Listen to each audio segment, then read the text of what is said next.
Relacionados con la desaparición de los normalistas de Ayotzinapa salieron la madrugada de este miércoles del campo militar número 1. Ya estamos al aire enlazados con Eduardo Mosqueda, él es de la organización civil Tzikini, quien ha acompañado jurídicamente a la comunidad de Ayotitlán en su defensa del territorio y en algunos casos, y está enterada de este caso tan lamentable que fue el asesinato de Higinio de la Cruz que ocurrió en noviembre del año pasado. Eduardo Mosqueda, muy buenas tardes, te saluda Rubén Martín. Hola, ¿qué tal? Muy buenas tardes, Rubén, Jesús. Muchísimas gracias por el espacio. Al contrario, Eduardo, ayer dieron a conocer un comunicado Tzikini, IMDEC y otros colectivos y organizaciones donde, pues, daban respuesta a la información escueta que dio la Fiscalía de que supuestamente se había dado con el paradero, se había detenido un presunto responsable del asesinato de Higinio de la Cruz. No sé si ustedes tengan más información. ¿Qué nos puedes ampliar, Eduardo Mosqueda, sobre este caso? Mira, lo que podemos ampliar en este momento, dado que se está ahorita precisamente, les comentamos, la continuación de la audiencia inicial, donde esta persona fue detenida, está resolviéndose su estatus judicial sobre si va a seguir con en proceso y con una prisión preventiva oficiosa, debido a la gravedad del delito que cometió. Con el de homicidio, y pues estamos ahorita muy pendientes, no solamente nosotras como organización Tzikini, sino como lo pudieron ver en este comunicado, en conjunto con algunas de las principales organizaciones civiles de Jalisco, porque como lo mencionó María de IMDEC, María González, que es una histórica del movimiento social aquí en Jalisco, la sociedad civil, si nos tocan a una, nos tocan a todas. Entonces estamos viendo en este momento cómo se empieza a resolver esta primera etapa de una primera persona que ha sido detenida. En el escueto comunicado, como tú lo indicas, precisamente mencionan que este es el primero. Uh-huh. Y que hay más. Nosotros sabemos también, porque en la sierra toda la información circula, que ya hay 13 amparados. Entonces, sabemos que esto, y lo hemos declarado siempre así, y lo hemos manifestado siempre así, y la gente de la comunidad lo ha siempre expresado de esa forma, no es un lobo solitario el que hizo esto.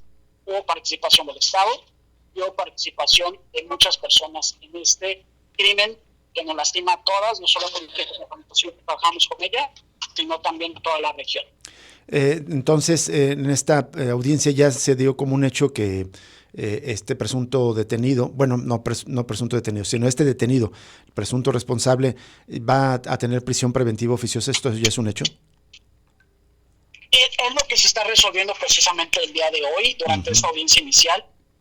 Creemos que se cuentan con las pruebas, creemos que inclusive esta persona,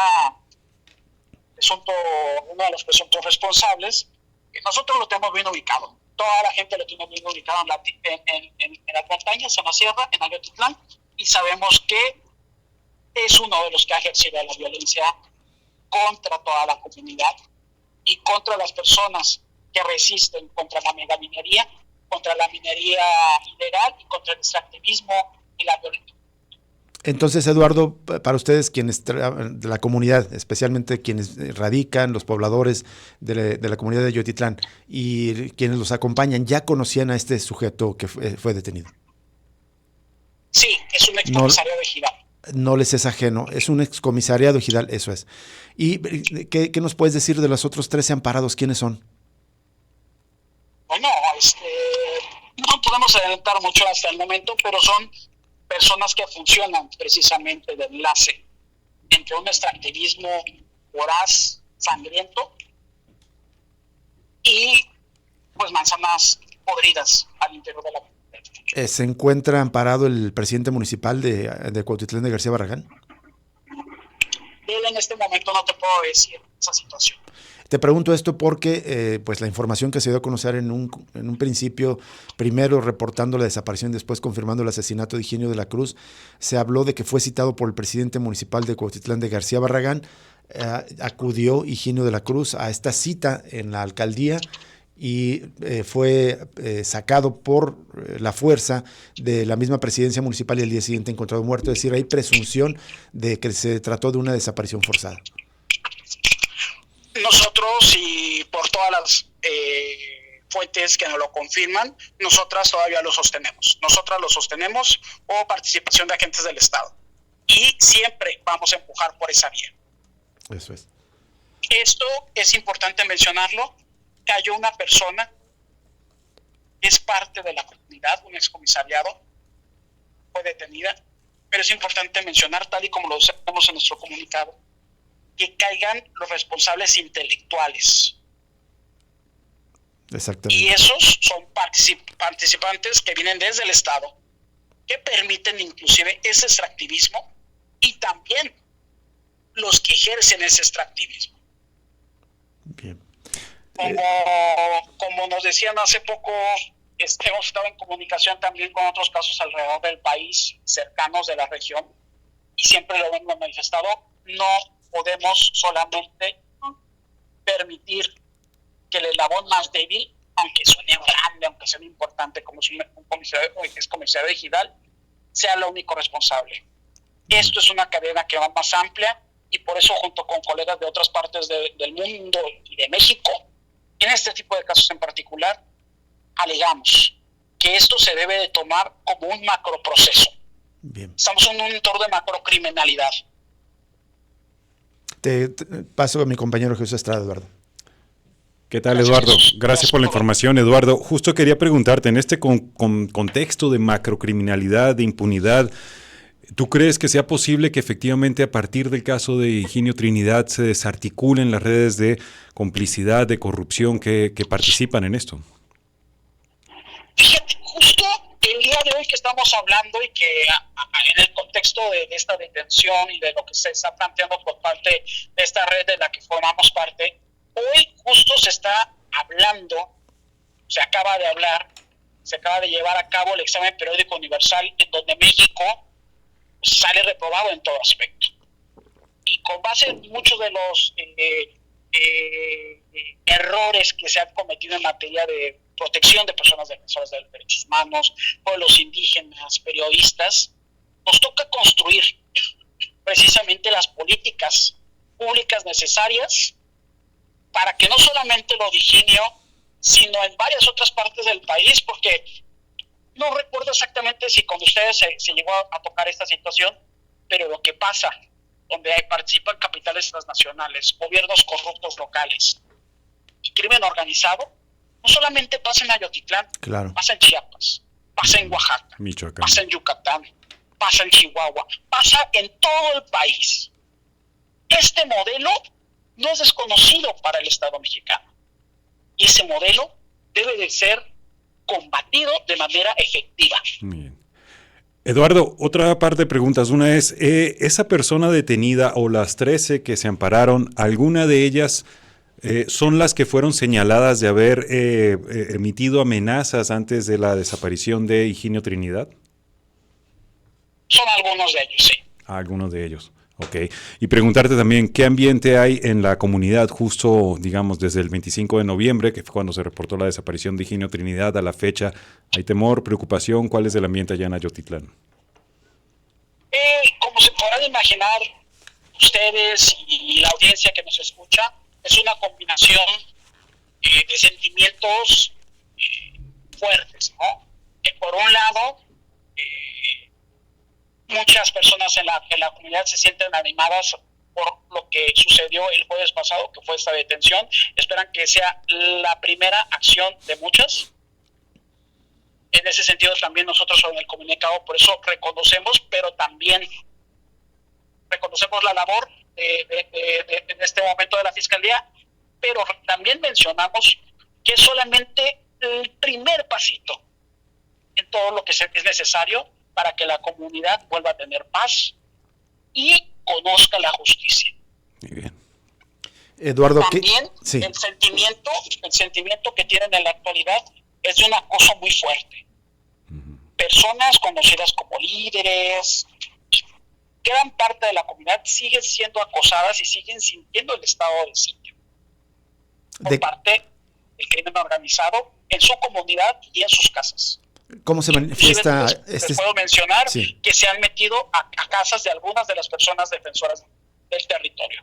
¿Esto después del asesinato de Higinio de la Cruz?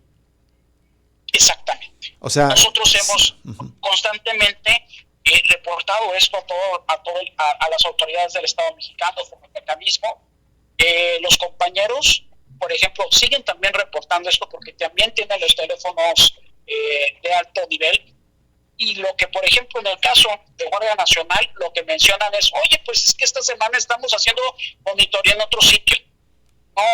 No. Lo que hemos estado insistiendo con las autoridades federales es que es necesaria la presencia total en la zona para que pueda haber mayor seguridad hacia toda la población. Es decir, la violencia no cesó con el asesinato de Higinio de la Cruz, sino que sigue, ya lo expresabas de esta manera, como estado de sitio. ¿Cómo se expresa ese estado de sitio, además de la intervención en fincas, del allanamiento de fincas de algunos comuneros, de algunos ejidatarios? ¿Qué otro tipo de acciones de acoso están viviendo? El patrullaje por parte del crimen organizado en la zona, durante el día o durante la noche.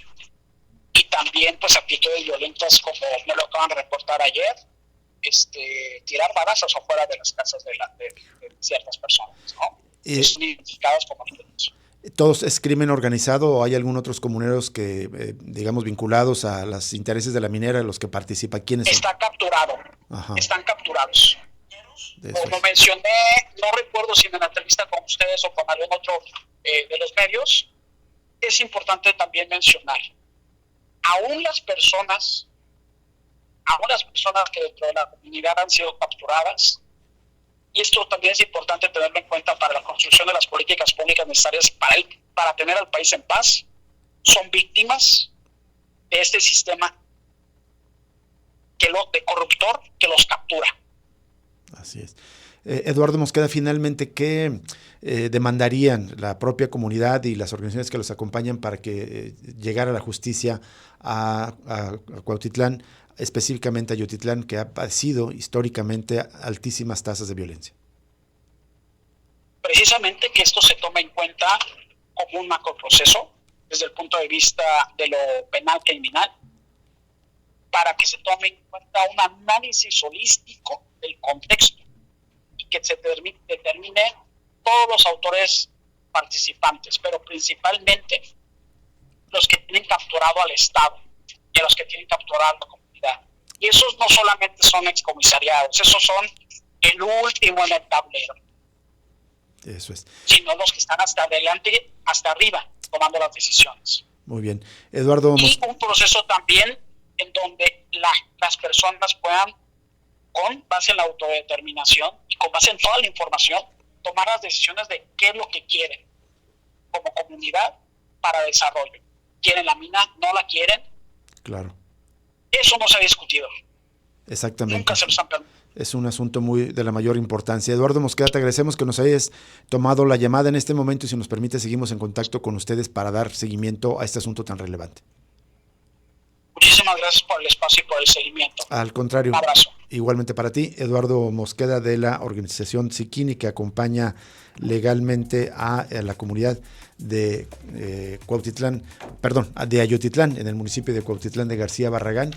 Pues ya lo hemos contado muchas veces, hemos tratado este asunto, ha sufrido una violencia, y ya creo que lo explicaba muy bien Eduardo Mosqueda, una violencia que está articulada no solamente por el crimen organizado, sino con la complacencia del Estado y con la protección o para resguardar los intereses económicos capitalistas de las empresas mineras que se benefician de la extracción de minerales justamente de aquella zona. La troika, que siempre hemos referido, que está presente en buena parte, y también lo recordaba Eduardo Mosqueda, no solo en Jalisco, sino prácticamente en todo el país. Justo en Chiapas, por ejemplo, ahorita en Chicomuzuela es un ejemplo clarísimo también, con la participación de la minería, ilegal en ese caso el crimen, capital y gobierno, y por eso hay pues miles de personas desplazadas. Vamos a una pausa y regresamos para presentarle el resumen de la información del seguimiento sobre el caso Ayotzinapa, que está en un momento pues bastante preocupante de regresión, donde parece ser que el gobierno actual de la Cuarta Transformación está también interesado más bien en que ya se olvide este caso, en que ya no se investigue más a fondo porque toca intereses militares. Con esto volvemos después del corte.